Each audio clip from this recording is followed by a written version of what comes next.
Welcome, everybody. I'm joined by Andy Talaga, Hello.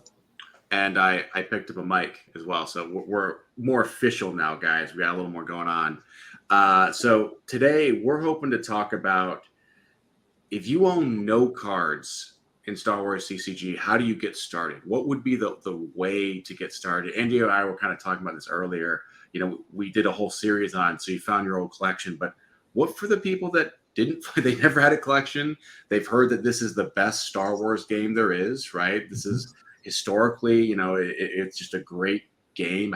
How do you get into it? So, Andy, why don't I pose that question to you? So you're joining this. Maybe you're in different card communities, but you want to get into Star Wars CCG. How do you do it? What's your theory?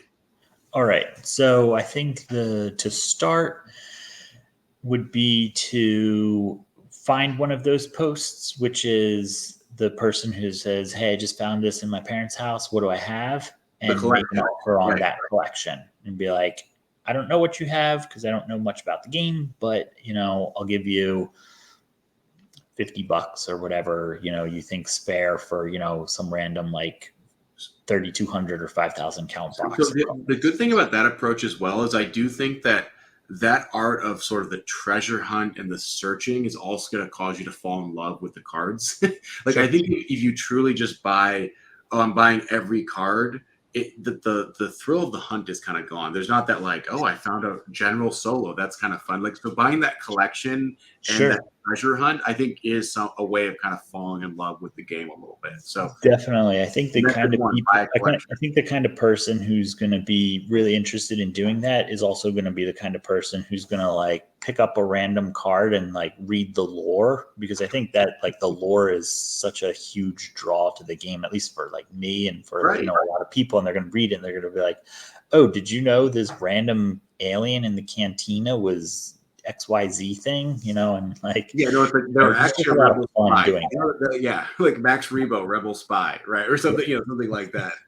Yeah, this guy's a typical imperial officer. Interesting, right? Like, so I think there'll be some value that you get there, and then you can follow along with that series that we put out over the Right. last couple of months as of this recording.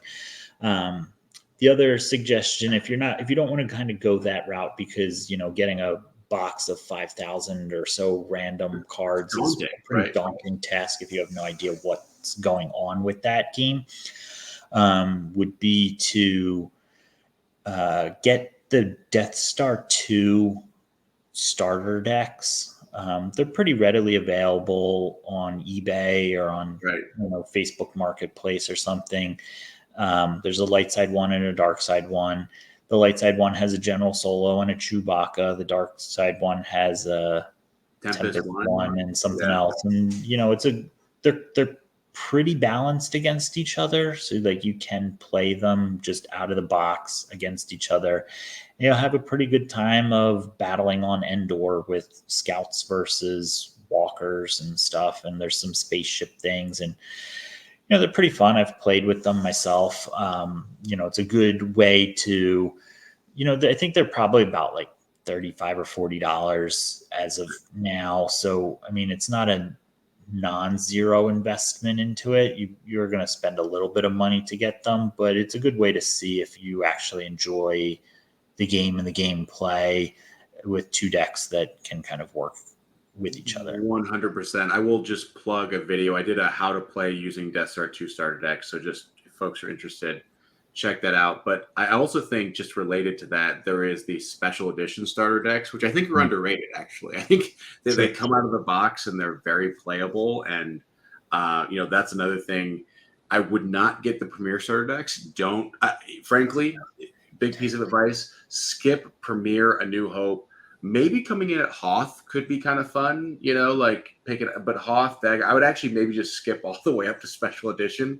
So, Yeah. so here's my big suggestion: uh, get a set of Special Edition. So, Special Edition to me is essentially Premiere 2.0. It is a relaunch of the game, an unofficial one, but you have the introduction of objectives. You have all these new characters and aliens, and it's a big set. And you can probably find a Special Edition set for about 200 to 250. So that's still a significant outlay, but I think you're also going to get some mains. You're going to get like a Darth Vader, which is a really powerful Vader still. You're going to get Obi-Wan. And I think from there you can kind of build some decks. So maybe that, in my opinion, is a really good way of doing it. Just get a special edition set, build some decks, discover whether you like this game or not and what direction you want to go in. But that would be sort of my pick, is start with special edition and then go both backwards and forwards simultaneously. Like, start adding in some stuff from Hoth or from Cloud City, and then also Endor, Death Star 2, whatever. But starting at that middle point where it's sort of already a mature game, because I think if you're starting with Premiere, you're going to have a frustrating time because it just has not aged well with the expectations you have as like a modern game player, right? You're just going to think like, man, there's no way for me to get my sights out. This is frustrating. Like this is so. All right. Yeah, but Premiere through Cloud City is a tough nut to crack if you have no idea what's going on with Star Wars CCG, and can be very frustrating, like you said. So the other option that I think could be relevant and actually a good way to do it relatively cheap as well is through virtual cards. So Star Wars CCG Players Committee puts out, it's not quite print and play, but they'll make like new cards that you print out and put over existing cards, and they have different game texts and stuff. And usually they try, for the most part, they try to use like commons and uncommons as like the underlying cards for the stuff that you print out, so that it, everybody can find as many stormtroopers and dead Jawas and stuff from Premiere as they want.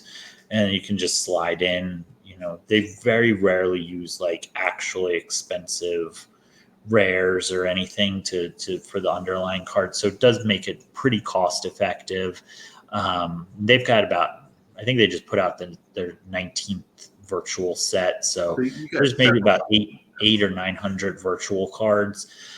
And, there'll be virtual versions of Luke and Vader and Obi-Wan and Han and stuff from the new movies and stuff from the old movies and stuff from the prequels and TV shows and all that stuff. So like if you want to build, the newest set is that they put out is centered around Star Wars Rebels. So Ezra and Kanan and Chopper and Zeb and all those guys. So, it's pretty fun. And for minimal investment, you can print out a bunch of cards and put them over the commons and stuff that they need. There might be a couple rares here and there. And virtual cards are pretty neat. I good gameplay with them. There's a lot of volunteer hours that go into balancing them and making sure that they're not like crazy broken or really underpowered. So they're pretty well balanced, I would say. And some of them are a little bit overpowered, some of them are a little bit underpowered, but that's just happens. It's cards. So I think virtual cards would be a great starting point as well. And that just catches you up with whatever is going on in like the regular tournament scene, if that's the route that you're going to try to go and, try to play tournaments or play live against other people. They're probably going to be playing with what's called open, which is all of the Decipher cards plus all of the virtual PC cards. So, it's just a way to just jump right in. Yeah. And I think that the big thing, have positive experiences with the game, right? Like, virtual cards sound too daunting. Don't worry about it, right? Like, just find something that like, hey, this is fun. Like, have fun with this. And I promise you will eventually have like the collections that Andy and I have. you will get addicted to this stuff. But I think that entry point, like, I think we gave 3 pretty good examples here. The collection, there's lots for sale. It'll get you a collecting. You might not get the best deal, or maybe you overpay, but or you underpay, or whatever it is. I still think it's a really great way of just getting a bunch of cards, exposure to a range of sets, a range of different types of stuff. Also Death Star 2 starters. Those are a really great entry vehicle. And then also, I think buying special edition sets. I would also say like an Endor set might be kind of fun to play around with.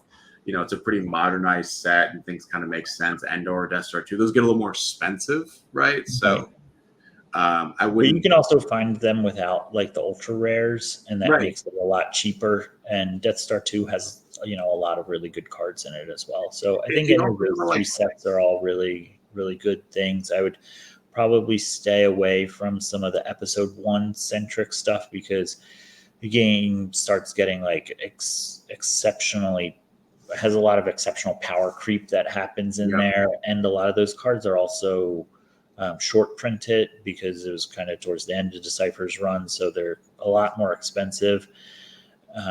Whereas the stuff from before Special Edition is pretty cheap, but it's kind of wonky gameplay. So that Special Edition Endor Death Star 2 era is kind of like the sweet spot for Star Wars CCG, I think. 100% agreed. Like, to me, that is like the best period. And frankly, playing Premiere through Reflections 2 is probably the best format, in my opinion. You know, I think Reflections 2, you know, we could argue about whether including Reflections 2 or just SR 2, whatever. But you know, I really hope that this helps some new folks kind of navigate this game. I know navigating a 20-year-old dead game is confusing. So hopefully this just provides a couple tips. Any kind of closing thoughts, Andy? No, I think just have fun with what you're trying to do. There's different ways to approach it. You know, if you do go virtual card route, you know, maybe look at that last set they just put out, which is Virtual Set 19. There's 2 brand new objectives in it.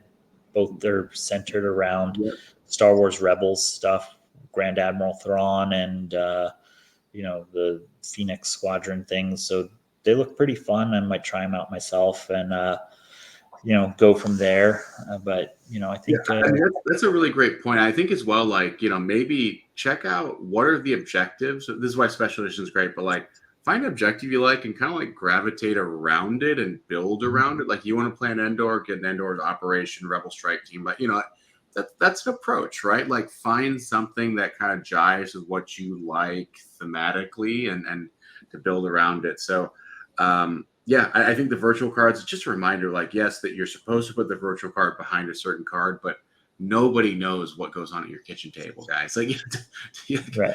I broke a lot of rules when I was 13, and I am older than 13 now, and I'm still breaking a lot of rules because this is a damn complex game, and that's okay. That's why we love this game. Yeah. But you know, there's still lots of rules getting broken. So I hope everyone has fun with this, and hope this video is useful. And we'll catch you guys next time. All right. Thanks.